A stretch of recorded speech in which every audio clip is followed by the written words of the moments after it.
Alors, le Midrash au début de la parashat Kedoshim, Tane Rabbi Chia enseigne Parashazu neemra behakel, mipne sherov gufet Torah teluim ba.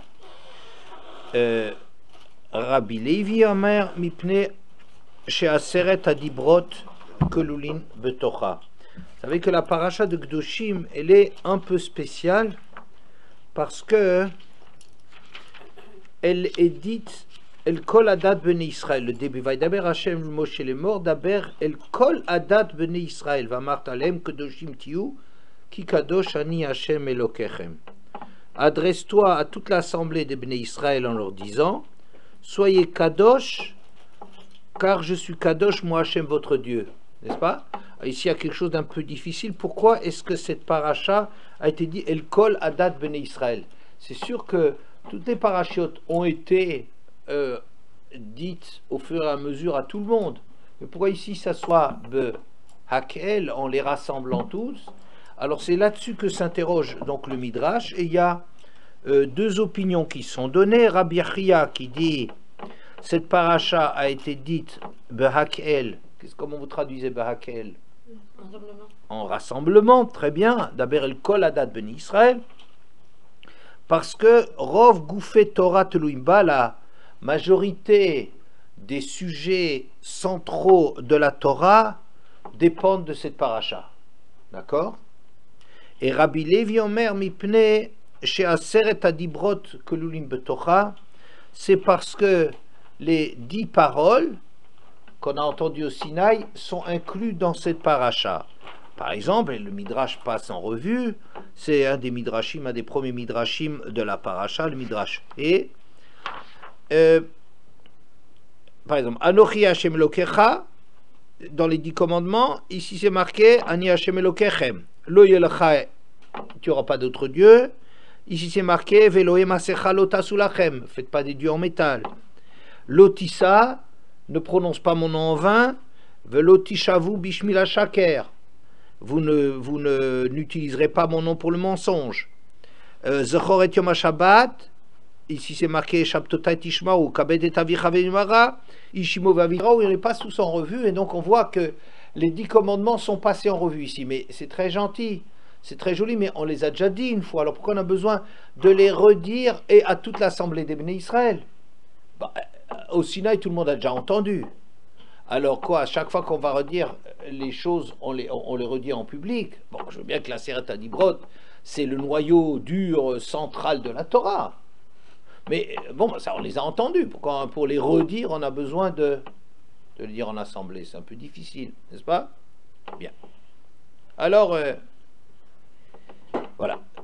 Soit on justifie l'importance de cette paracha en disant que Rov Gufet Torah Tlumba, que la plupart des mitzvot, des sujets centraux, Guf Torah, choses essentielles de la Torah sont rassemblées là-dedans. Ça aussi, c'est pas tellement évident, parce qu'il y a des parachutes dans lesquels, est-ce que vous connaissez des parachutes dans lesquels on parle d'énormément de mitzvot? Est-ce que vous connaissez? Ben, il y a Parashat Mishpatim, par exemple. Mishpatim, bon, ça tourne plus autour des dégâts, des rapports de l'homme à autrui, mais il y a énormément de sujets qui sont abordés dans Mishpatim. Il y a Kedoshim, c'est la nôtre. Il y en a une qui est Kitetse. Kitetse, il y a le plus de mitzvot de la Torah, c'est dans Kitetse. Alors, il y a tout où il passe dans Kitetse aussi. Oui. Alors, on ne comprend pas très bien quel est le mode de sélection, si vous voulez, qui fait qu'ici on appelle ça Rov Gufet Torah. Les grands sujets de la Torah, oui, il y en a des gros sujets dans la Torah, mais ils sont vus aussi ailleurs. Alors, on ne sait pas très bien quel est le mode de tri. Si c'est au Aseret Adibrot, bon, Aseret Adibrot, c'est un petit peu difficile parce que on les a déjà une fois entendus. Pourquoi on va les redire? Et en plus, on a une assemblée dans laquelle on va...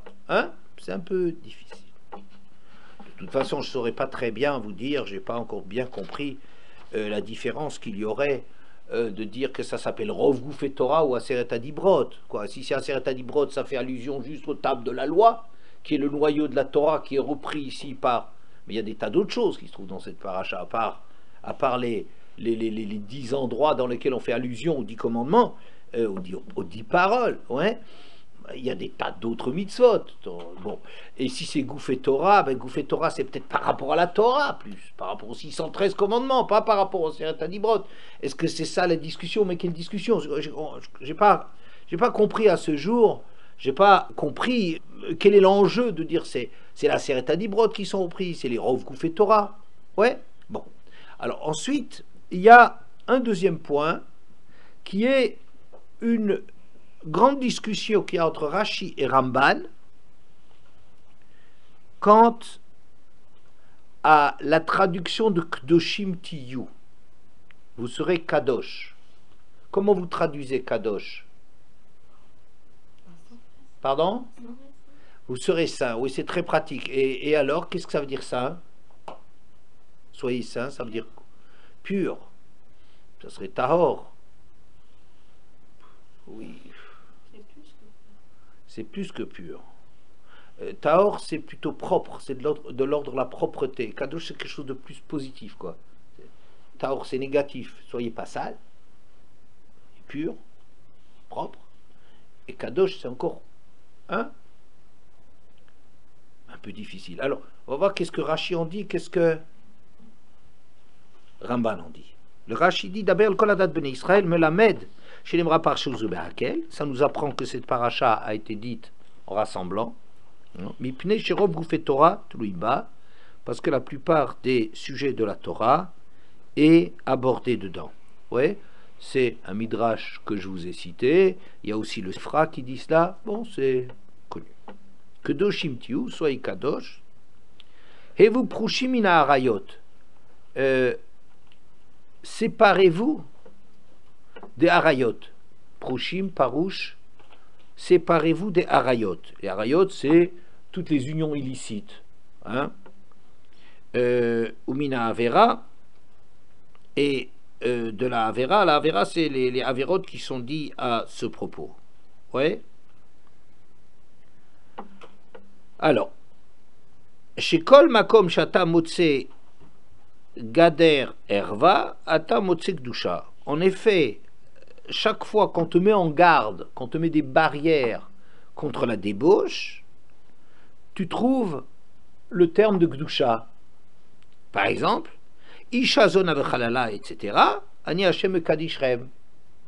Les Kohanim ne doivent pas prendre telle et telle femme, c'est moi Hashem qui vous sanctifie. Ou bien, Velo Yechalel Zaro, Ani Hashem Kadosho. Il ne devra pas profaner sa descendance, c'est moi Hashem qui le sanctifie. Vous voyez, le terme Kadosh est toujours approché. Ou bien, Kedosh Imiyu, Isha Zona Vechalala, etc. C'est un autre verset que le premier. Qu'il soit Kadosh, une femme Zona Vechalala, ils ne prendront pas. D'accord? Alors, ou bien, je sais pas moi, Ani Hashem Kadishrem, Almana Grusha Loikachu, etc. C'est moi Hashem qui vous sanctifie. N'épousez pas de veuve, c'est pour les Kohanim en général. Velo Yechalel, etc. Il ne doit pas profaner ça, qui Ani Hashem Kacho. Donc on voit que il y a beaucoup d'endroits, c'est presque systématique quand on parle de faire attention avec qui on se marie, et on nous met en garde là-dessus, et on a le terme, c'est à titre de Gdusha. Donc Rashi, il semble un peu gêné, je ne sais pas si on peut parler comme ça, Rashi il semble un peu gêné de qu'est-ce qu'on veut mettre dans Kedoshim. Alors il regarde son dictionnaire et dit, tiens, je te trouve 5 endroits dans lesquels on parle d'interdit des unions, et paf, derrière, on parle d'Hachem qui les sanctifie. Donc Kedoshim, vous savez, Prushimina Arayot. Vous avez compris? Hein? Voilà, ça c'est Rashi. C'est pas Kadosh, c'est pas...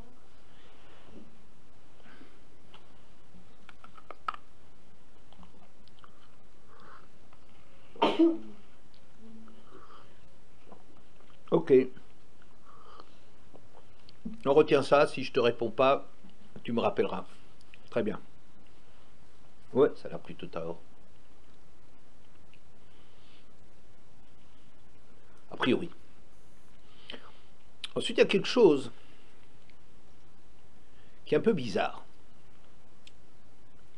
Soyez kadosh parce que moi je suis kadosh. On a comme ça une expression qui s'appelle Ma'ani rachum afatarachum. Ma'ani chanoun afatachanoun. Comme tu vois mes comportements, sois comme ça. Vous voyez? Ça, on voit ça. Hein? Imite Hachem. Est-ce qu'on peut s'attacher à Hachem? Eh ben, non, s'attacher à Hachem, tu peux pas. C'est quelque chose d'impossible. C'est trop, c'est brûlant, c'est trop fort, c'est trop dur, c'est trop infini. Alors, donc, mais attache-toi à Hachem, ça veut dire imite Hachem dans ce qu'il fait. D'accord?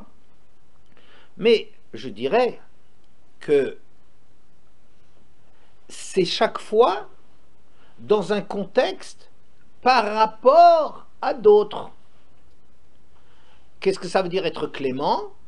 Ça veut dire je ne punis pas trop sévèrement quelqu'un. Être rachoum, je prends en pitié quelqu'un. D'accord? Donc c'est chaque fois dans le comportement à autrui,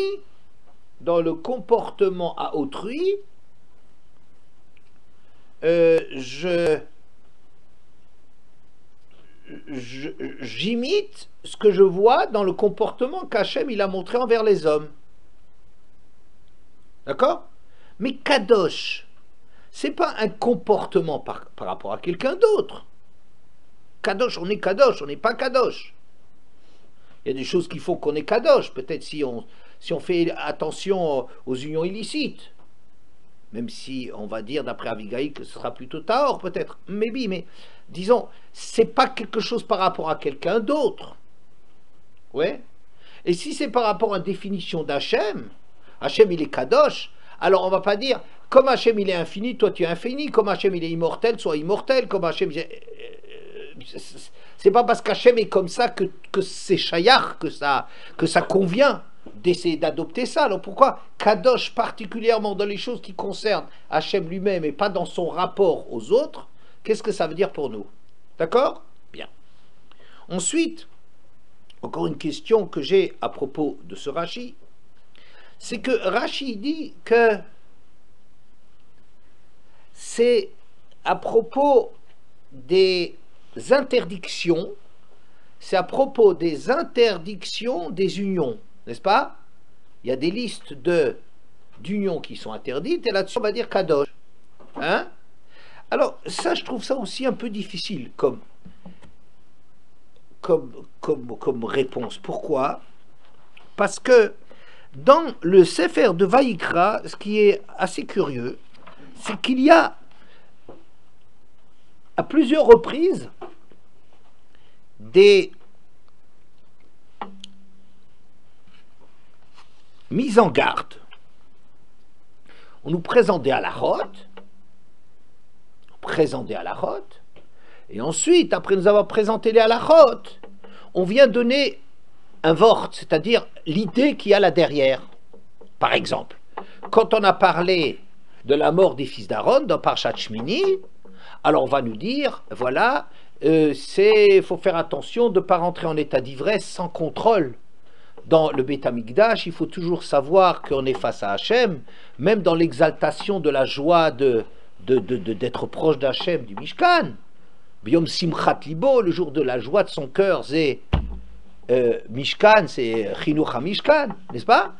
Et il ne faut pas se laisser déborder. Alors qu'est-ce qu'on continue? Alors là-dessus, on va nous dire, excusez-moi juste,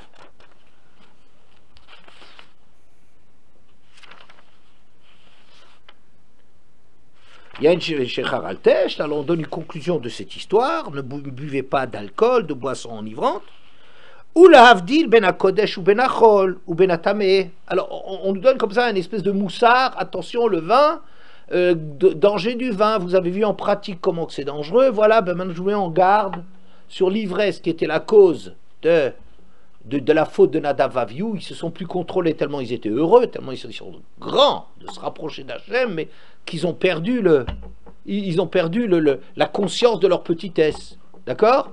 Alors on nous met en garde, alors on parle du vin, hop, on va conclure, ou bien à la fin de Parashat Shmini, on nous parle des animaux interdits, et après nous avons parlé de tous les animaux interdits, et de la touma qu'il y a dans les aliments, et dans les animaux, de la viande, etc. Ki ani Hashem amal etrem eretz Mitzrayim, liot lachem lelokim, vitem kedoshim, ki kadoshani. Car vous serez, c'est moi Hashem qui vous ai fait monter d'Égypte, pour être votre Dieu, vous serez Kedoshim, d'ailleurs c'est drôle, c'est Kedoshim, car je suis Kadosh. Ouais. Et alors donc, ou bien, et ça conclut, l'Avdil Benatame ou Benataor, etc., pour apprendre à faire ces lois alimentaires, elles ont comme but vous apprendre à faire les distinctions, etc. Ça vient en fin de parcours. Ou bien on a dans Achemot, c'est la première paracha de chez nous, ou bien dans Metzora, Vizartem et Bnei Israël mitumatam, après avoir fait tout le passage en revue de tout ce qu'il y a comme Metzora, etc., à la fin il dit, et vous ferez attention, vous mettrez en garde les Bnei Israël d'être tamés. Il y a une petite conclusion qui vient en un mot, en une phrase, peu importe, n'est-ce pas? À la fin d'Achemot, on nous donne déjà des listes d'interdits, d'unions interdites, qui kol asher yaseh mikol hatoevot haele benichotu, etc. Ushmartem et mishmarti levilti asot michukot hatoevot asher nasu livnerem lo titamu bahem, etc. On nous met en garde, ne soyez pas impurs par cela, et faites attention, parce que toutes ces toevot, qui kol hatoevot haele asu anshe haaretz asher lifnechem, je vous mets en garde, et faites attention, regardez ce qui s'est passé en Canaan, ils ont fait tout ce qu'il y a comme unions qui sont interdites, Vatitma haaretz, et la terre a été rendue impure, elle les a pas supportées, velo taki haaretz etrem, et la terre ne vous vomira pas. Vous voyez, qu'est-ce que je veux dire par là? Dans ces différents exemples, il y en a encore d'autres, mais on voit que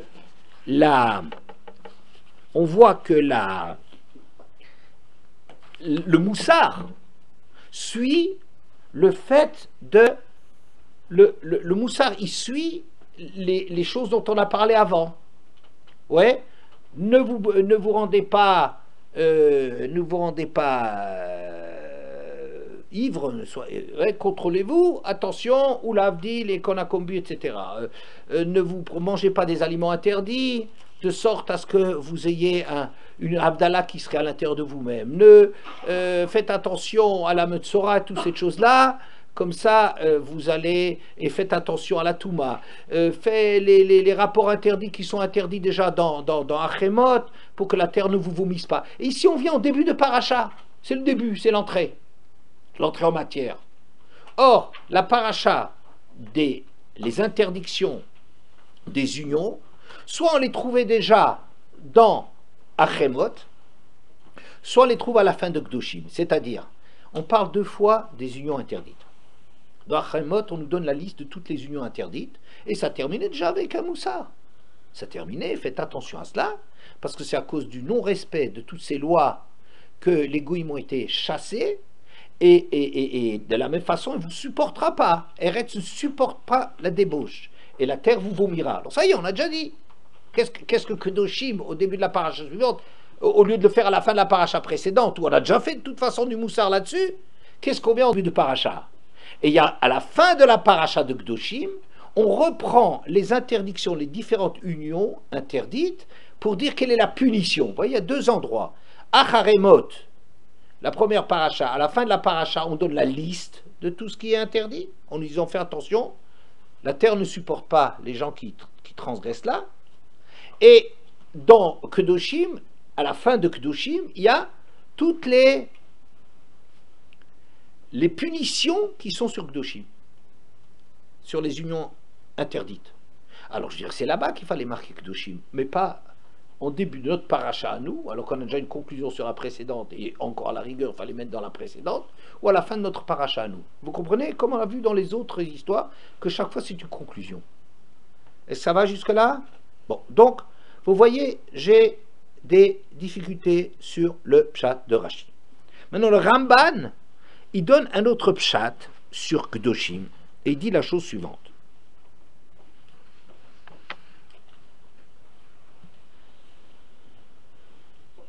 Alors, Kedoshim Tiu, alors d'abord il rapporte Rashi, et il dit, Eve Prushim min Harayot, séparez-vous, éloignez-vous de toute la débauche, ou mina avera, et tout ce qui touche à ça, les fautes là-dedans. Chez Kol Makom Shatamotse Geder Erva, Tamotse Gdusha. Fait chaque fois qu'on te limite Geder Erva, on te limite les Arayot, tout de suite après, on te parle de Gdusha. Ça, c'est la Shon Rashi. Mais le Shon Rashi, dit le Ramban, Aval, Betorat Kohanim, Raitistam. J'ai vu que c'est pas exactement comme ça que c'est marqué. Prushim Tiu, c'est marqué simplement, pas Prushim Mina Arayot, là-bas c'est marqué Kedoshim Tiu, Prushim Tiu. Prushim, ça veut dire quoi? Écarté. N'est-ce pas? Écarté.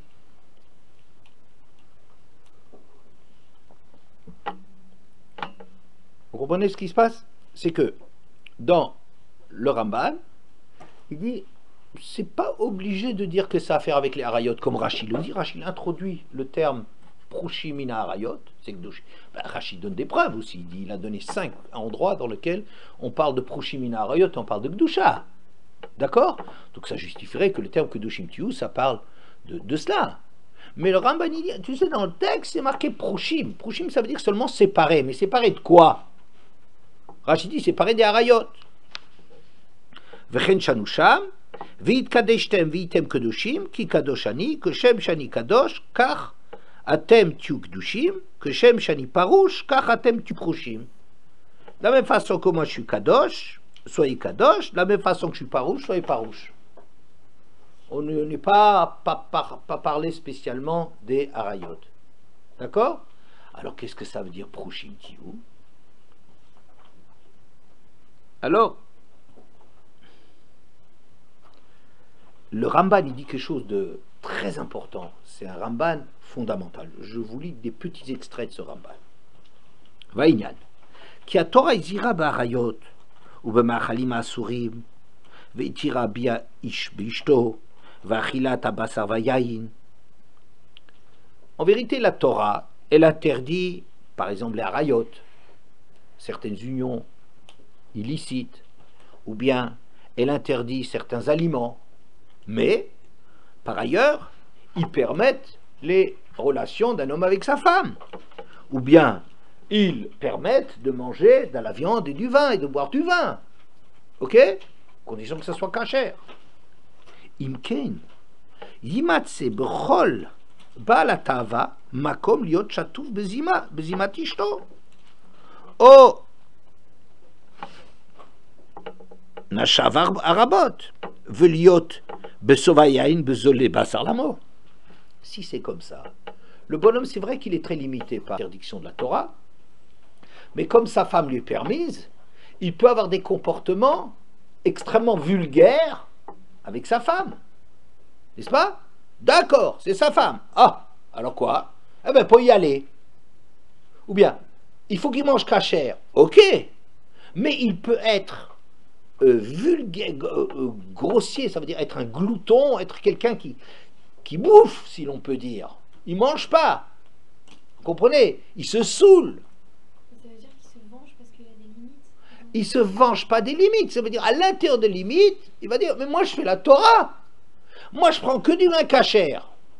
Ah mais le type il se saoule. Mais c'est pas ça le problème de la Torah. Bien que la Torah te permette du vin kasher, certains vins ou des choses comme ça, mais toi, ça te laisse encore de la place à l'intérieur de ce qui est permis d'avoir un comportement très gasse, très grossier, vulgaire, n'est-ce pas? Vaidaber kirtsono becholan velot, ou bien il peut s'exprimer d'une façon très obscène, très grossière. Bon, la shonara c'est interdit, etc., mais tout n'est pas interdit. Alors, à l'intérieur de ce qui lui est permis, il peut dire des gros mots, des obscénités, des choses comme ça, s'exprimer vulgairement et tout. Et... oui. Chez lo uzkar ishur sheba Torah, parce que dans la Torah, c'est pas interdit de parler d'une façon grossière. Veine yiniye naval birshuta Torah. Et c'est ça la grande phrase du Ramban. Et c'est pour cela que il sera Naval Birshuta Torah. Il peut être complètement un naval, ça veut dire tordu, comme Nevela. Puis il peut être un cadavre avec la permission de la Torah. Ça marche? Donc,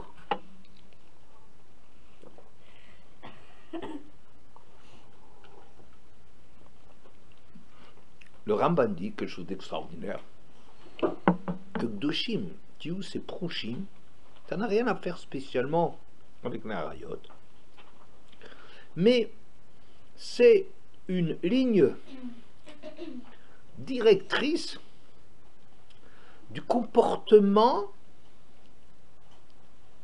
dans le cadre de la Torah.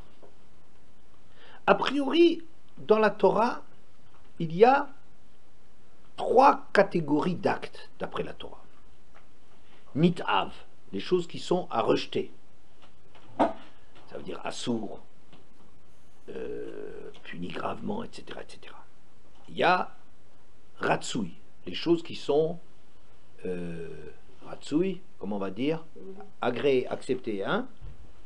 Ça veut dire les mitzvot, les chiyuvim. Et il y a un domaine de reshoot. Entre les deux, il y a tout un domaine de choses qui sont autorisées, facultatives, permises. D'accord?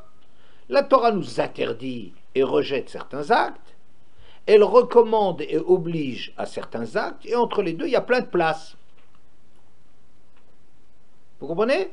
La Torah interdit telle et telle union, mais laisse de la place avec sa femme ou ses femmes nombreuses de passer, de gâcher sa vie en n'ayant ça que comme horizon. Que ça comme horizon.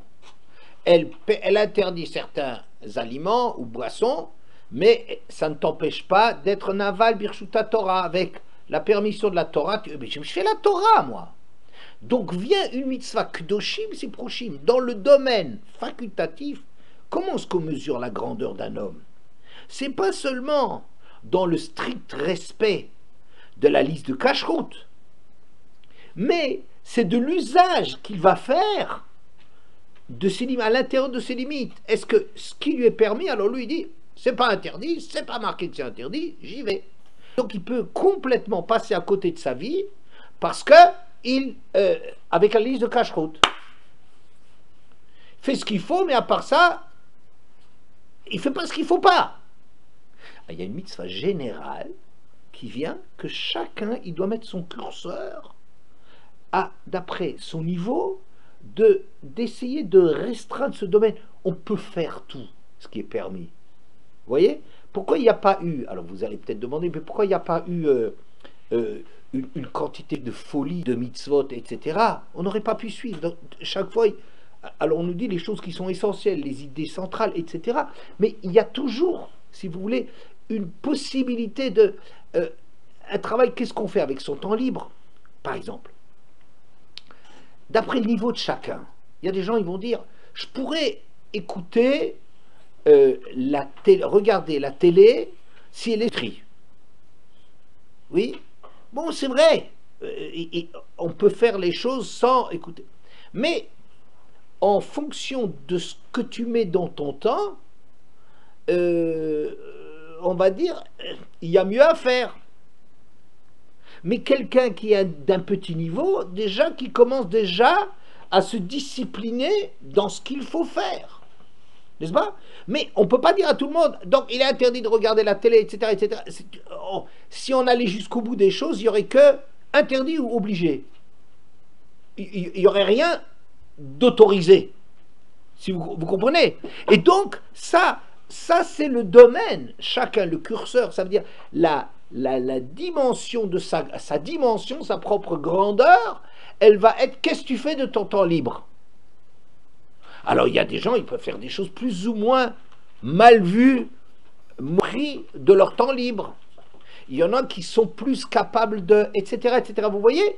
Donc chacun, dans ce domaine du reshoot, d'ivré à reshoot, c'est-à-dire des choses qui sont permises, il va essayer d'avoir un comportement de sanctifié, Kdoshim tu Prouchim, de se retirer de cette autorisation générale. Chacun va essayer de se retirer de cette autorisation générale qui est donnée par la Torah. Vous avez compris?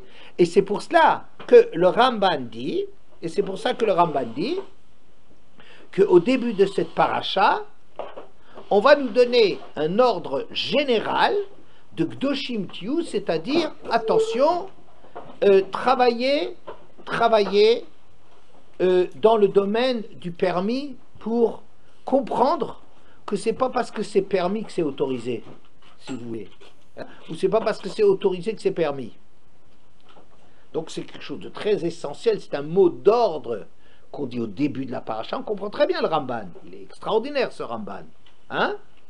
Parce qu'il nous dit quoi faire dans la vie, quel effort il faut faire. Eh bien, il faut essayer de réduire le champ du possible en donnant du sens à cela.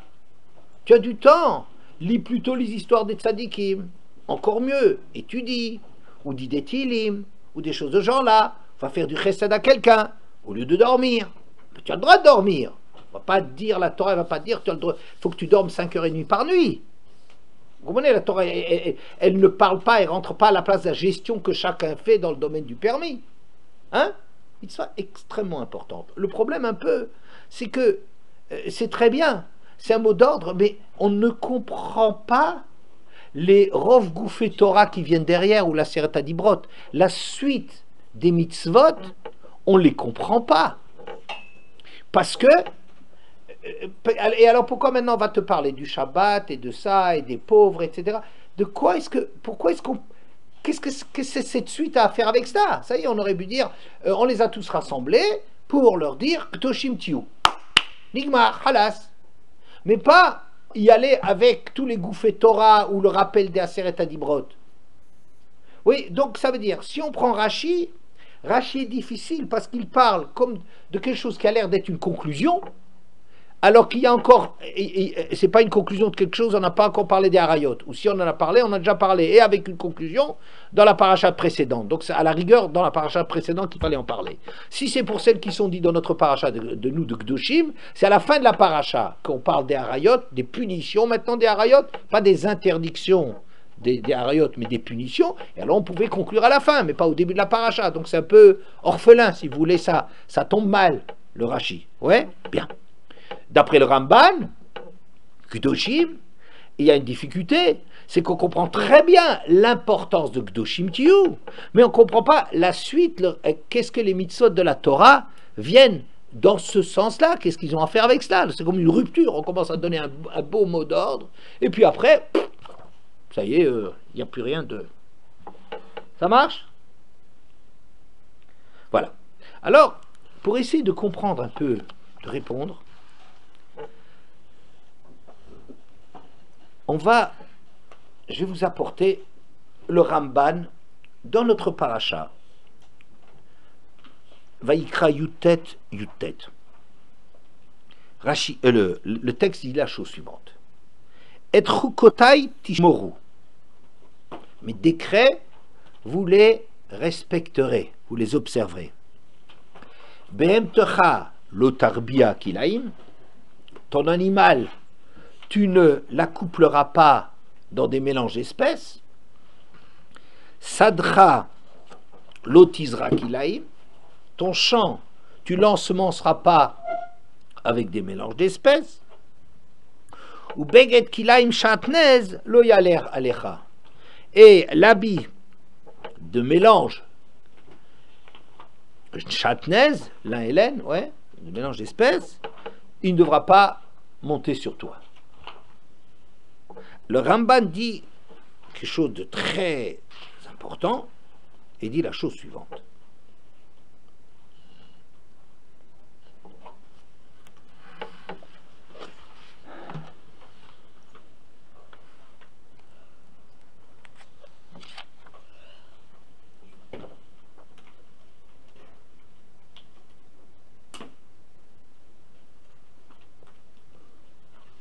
Seconde.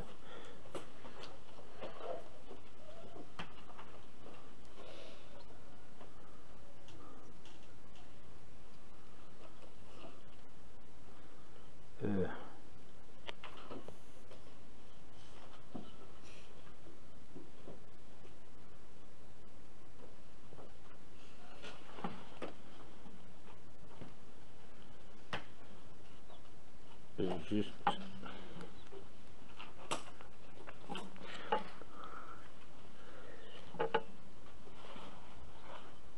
on dit la chose suivante. Le Ramban, il est assez long, il parle de différentes choses.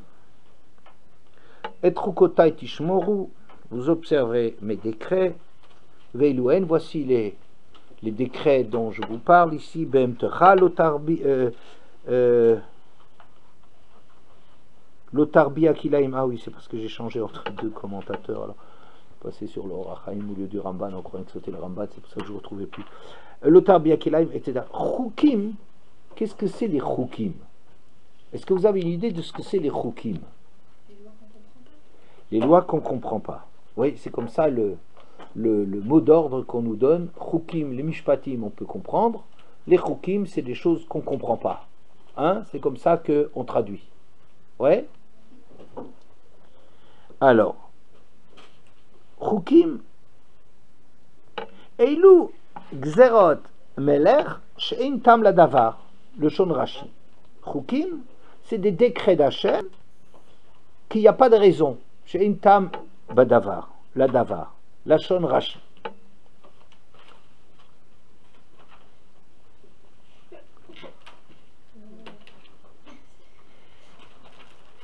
Et bon, il a une difficulté de texte contre Rashi parce que, en vérité, ce qu'on a parlé, qu'on ne connaît pas la raison, etc., c'est sur le chatnez et pas sur les mélanges d'espèces.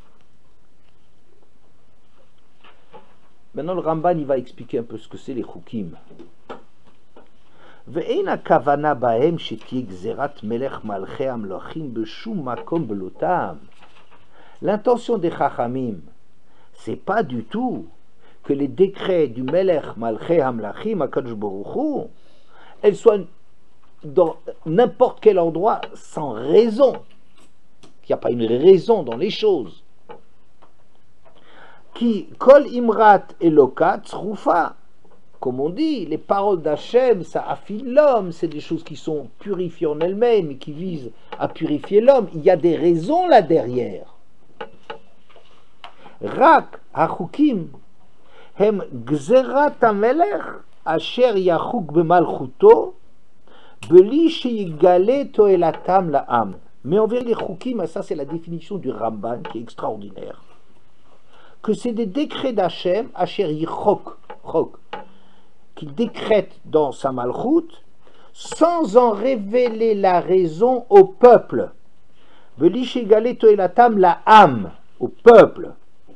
Ve'einana ha'am ne'eni mehem, avamachirim achem, belibam, ou mekablim otam lirat malchoute. Et le peuple n'en a pas un intérêt, mais au contraire, ils les remettent en question, ils ont des problèmes avec. Pourquoi est-ce qu'on n'a pas le droit de manger, je ne sais pas, telle viande interdite? Est-ce que c'est dégoûtant? Les goïms, ils le mangent, ils se portent très bien. Le chatnez, qu'est-ce qu'il y a? Vous voyez, la paradouma, qu'est-ce que... Mais ils le font par crainte du roi. Ils le respectent. V'chein, chukei HaKadosh Baruch Hu hem, hasodot asher lo batorah. Alors, les Chukei Torah, c'est les secrets. She'ein ha'am b'marshavtam ne'enim ba'hem kemishpatim. Ils n'en voient pas l'intérêt. Quand on est en train de gérer avec les mishpatim les rapports d'un homme et d'un autre, alors on comprend tout de suite l'intérêt de la chose. Si ton taureau il encorne, si tu surveilles pas tes enfants, si etc. on te donne quelque chose à garder. Toutes ces choses-là, on comprend bien. D'ailleurs, toutes les lois des goïm ont des mishpatim. Il y a un code civil, il y a un code pénal, il y a plein de choses qu'on comprend. Mais dire le Shabbat avec le truc, il y a plein de choses sur lesquelles la raison elle est. Alors dit le Ramban, aval kulam betam nachon vetolet shlema. Mais ils sont tous faits avec une très bonne raison et un avantage extraordinaire. Je vais vous dire, qu'est-ce que ça me suggère? Vous savez, il y a les lois de base, la Constitution. Ça veut dire les choses qui sont les lois de base et les lois de fonctionnement. Le fonctionnement, il fonctionne. Comment est-ce qu'il faut faire tourner la chose? Tout le monde peut comprendre à peu près les règles du code de la route, n'est-ce pas? Bon. Mais quel est le vor, quel est le sod de la chose, le secret de la chose?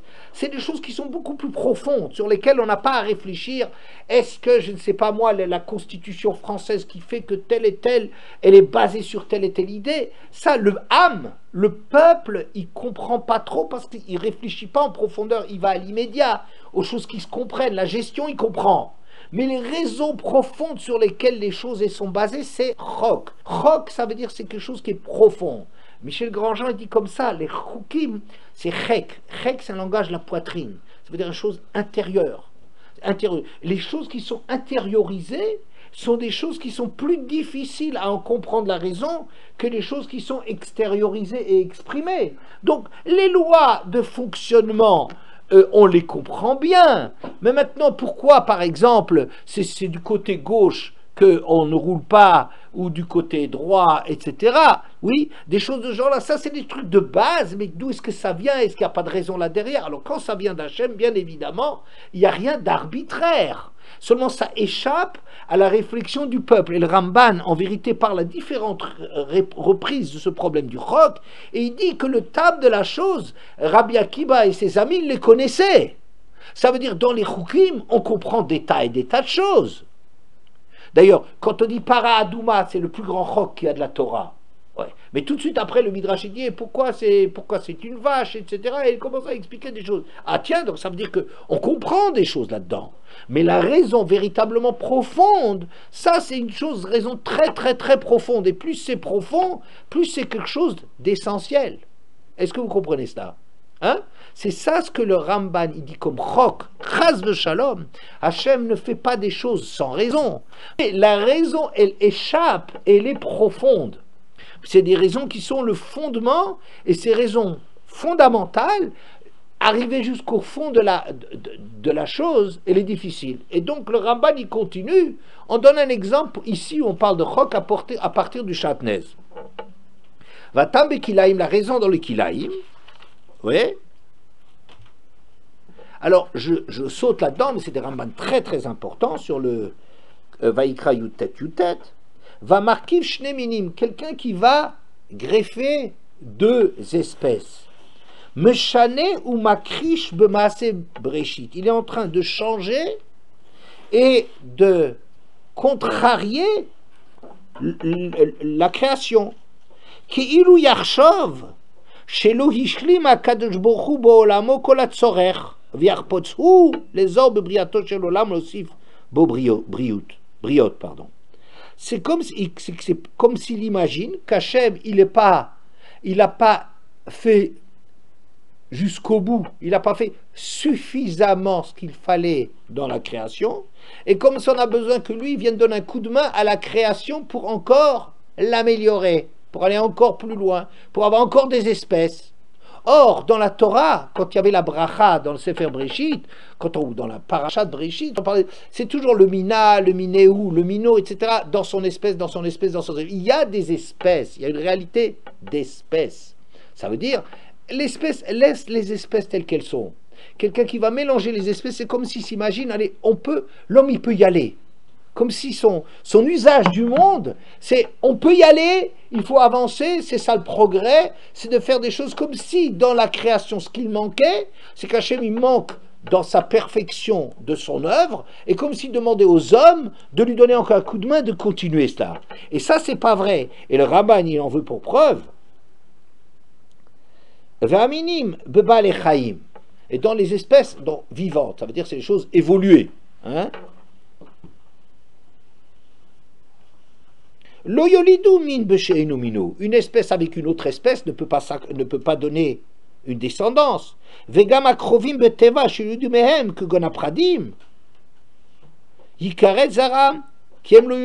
les espèces proches, quand on prend par exemple une jument et un âne, je ne sais pas, ou une ânesse et un cheval, je ne sais pas qui est le mâle et qui est la femelle dans cette histoire, ça donne des pradim. Péred, c'est des mulets. Un mulet, c'est stérile. Donc ça veut dire quoi? Ça veut dire quand les espèces, dit le Ramban, sont suffisamment proches, alors on arrive à les accoupler. Avec âne et cheval, c'est relativement proche, et donc on peut obtenir des espèces. Mais c'est des espèces qui ne sont pas complètes. C'est des espèces qui ne se reproduisent pas. Vous voyez? Et dans les espèces qui sont plus éloignées, alors là, carrément, on ne se reproduit pas. Donc ça veut dire en vérité, Hachem, il a donné une bracha dans l'espèce, de rester dans l'espèce. Alors ça, évidemment, ça on le constate au niveau des animaux. Les plantes, c'est quelque chose de moins évolué, donc ça donne lui des résultats. Oui, mais c'est une indication pour le Ramban, respecte la création et agit dans le cadre de la création. Vous comprenez? C'est un magnifique Ramban. C'est que des choses qu'a priori, tu ne vas pas te demander, mais qu'est-ce qu'il y a d'interdit là-dedans? Hein? Qu'est-ce qu'il y a d'interdit là-dedans? Alors, tu ne vas pas très bien comprendre, le Ramban il dit, je vais te dévoiler un petit peu dans les mélanges d'espèces. Regarde, c'est imaginer que tu améliores. Tu n'améliores rien du tout. Tu es en train d'outrepasser le cadre dans lequel tu dois évoluer. Évolue. Hachem, il a donné suffisamment la bracha dans les espèces, dans le respect de la nature qu'il a donnée. Et c'est vous voyez bien que le monde, par exemple, actuellement, il est complètement fou et déboussolé parce qu'on n'a plus de limite. La seule limite qu'on a, c'est est-ce qu'on va créer et encore qu'est-ce que ça va rapporter, etc. Il n'y a rien qui nous retient dans l'usage qu'on fait du monde. Alors il y a comme ça une espèce une fuite incroyable à créer tout du nouveau et du nouveau et du nouveau, alors qu'il y a des bases, des choukim. Alors ces choukim n'apparaissent pas peut-être à première vue.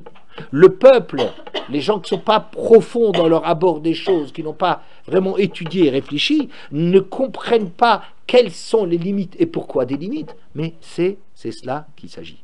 D'accord? Bien. Alors, donc, ça, c'est ce que le Rambam dit à propos des choukim. Je voudrais dire la chose suivante.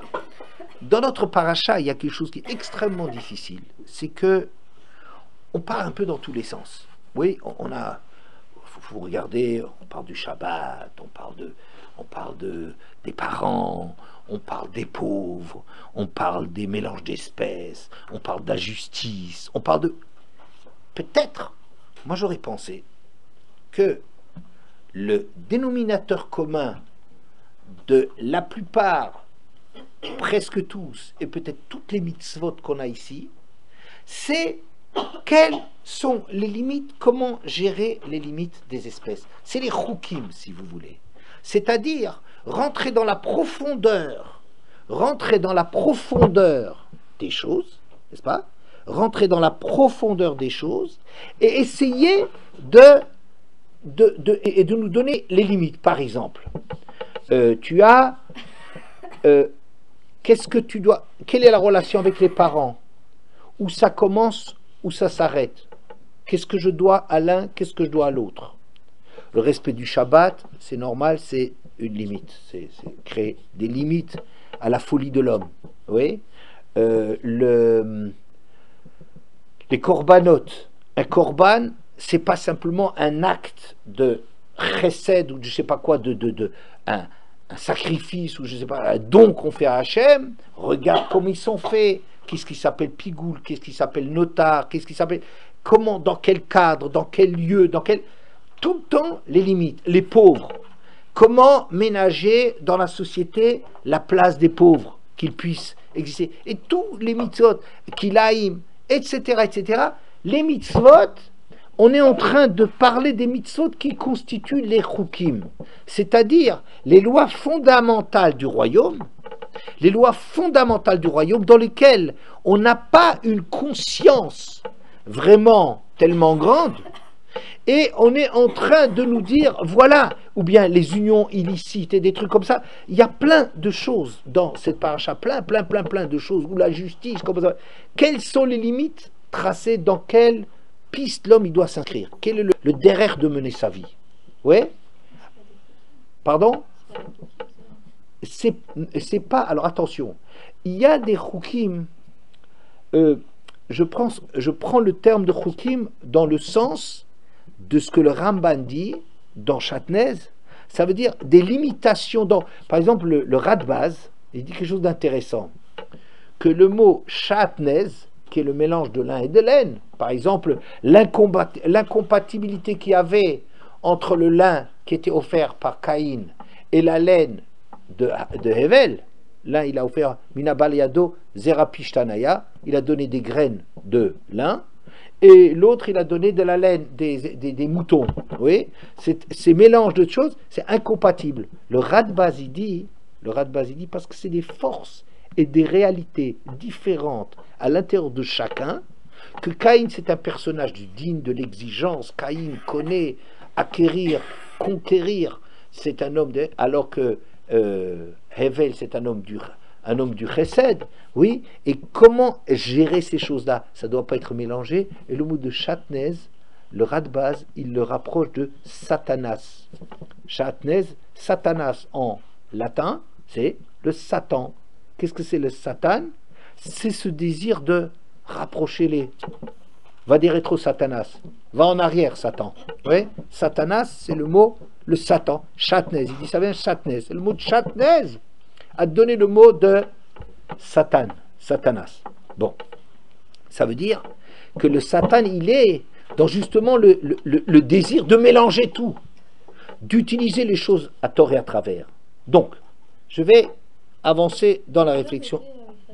Pardon?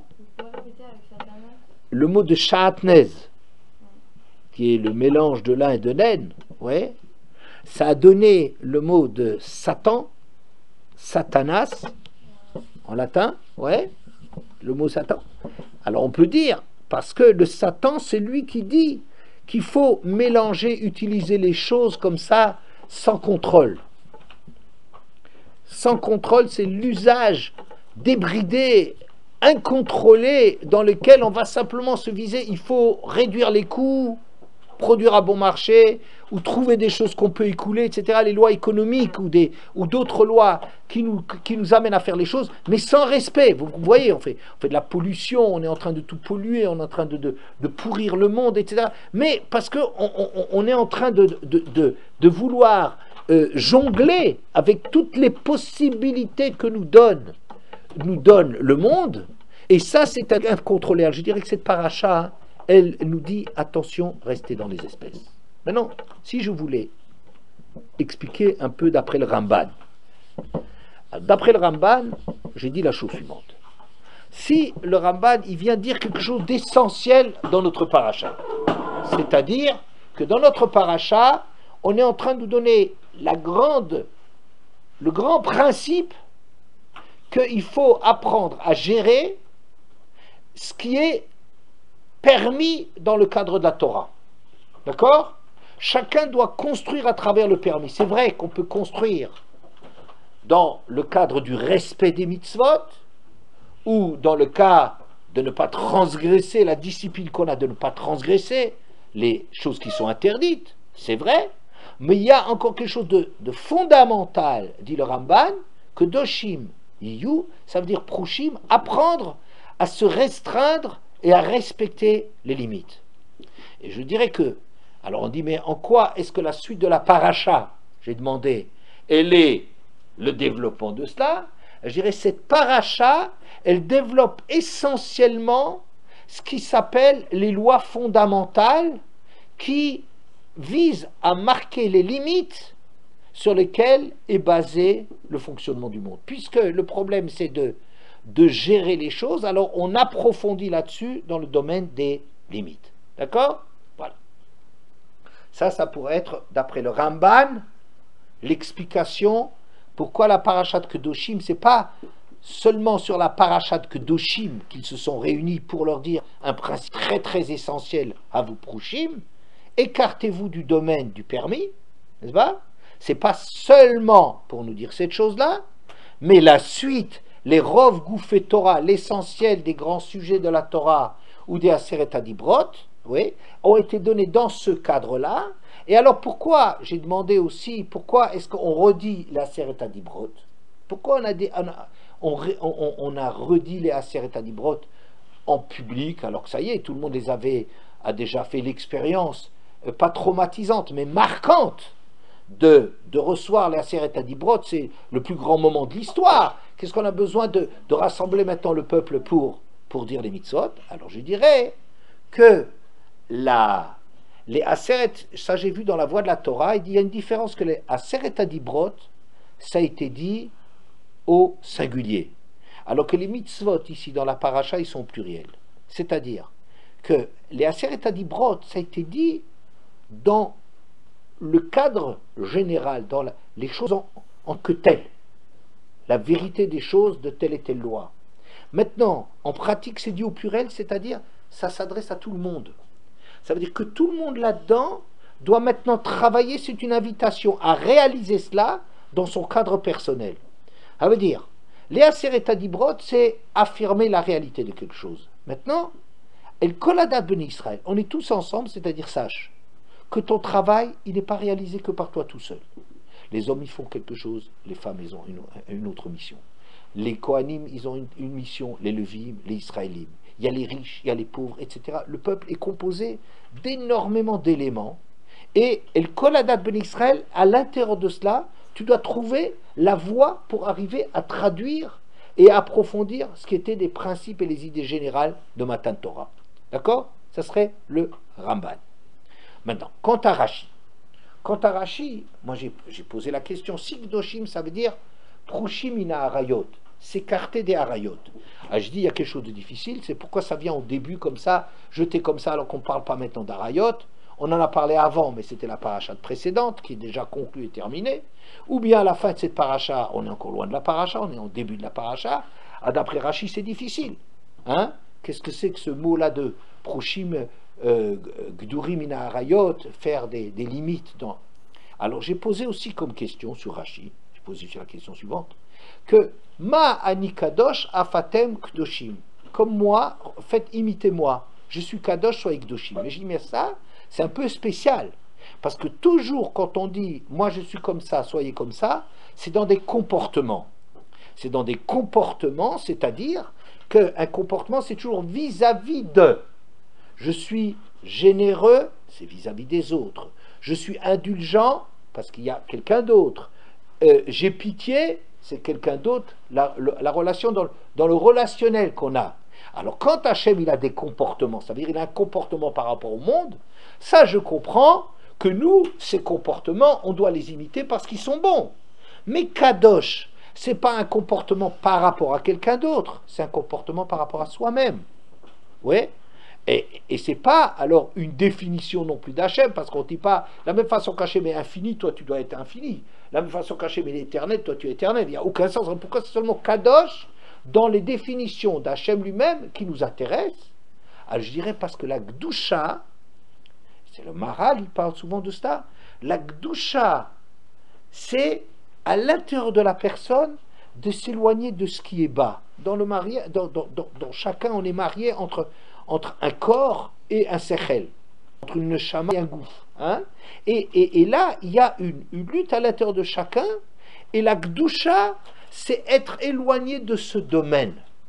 C'est un problème par rapport à soi-même. À Kadosh Baruch Hu, il est Kadosh, c'est-à-dire, Hachem, il est loin de ce niveau de préoccupation des choses qui touchent la matière. Hachem, il est dans le Emet, dans l'éternel, dans les vérités, d'accord?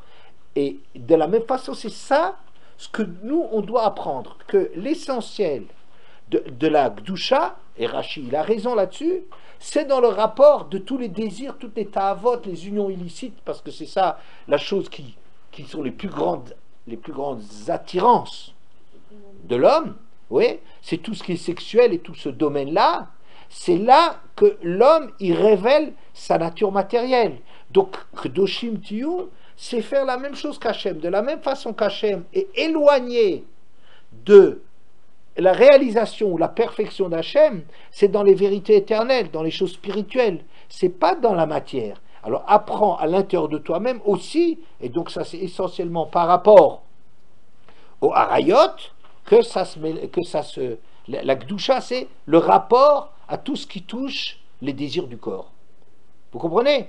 Donc ça, pour Rashi, ça serait l'interdiction de la paracha. C'est pas que Rashi vient ici conclure ou introduire des trucs qui viendront beaucoup plus tard en pratique, qu'on ne doit pas avoir telle union, telle union, telle union. Ça, c'est pas ça. C'est pas du tout ça le problème de Rashi. Il vient pas ici, quand il parle d'Harayot, c'est pas qu'il vient parler du chapitre de la liste, de l'énoncé des Harayot. Tout ce qui est interdit. Oui, c'est pas du tout ça. C'est pas ça. Rashi veut dire le principe du travail de l'homme, il doit, dans le travail de l'homme, avoir ce souci de cultiver les choses qui font la grandeur de l'homme. Donc, ce qui le détache d'être enfoncé dans la matière. Et c'est à ce titre-là que Kedoshim Tiyu, c'est l'introduction de toute la suite de la paracha. Voilà.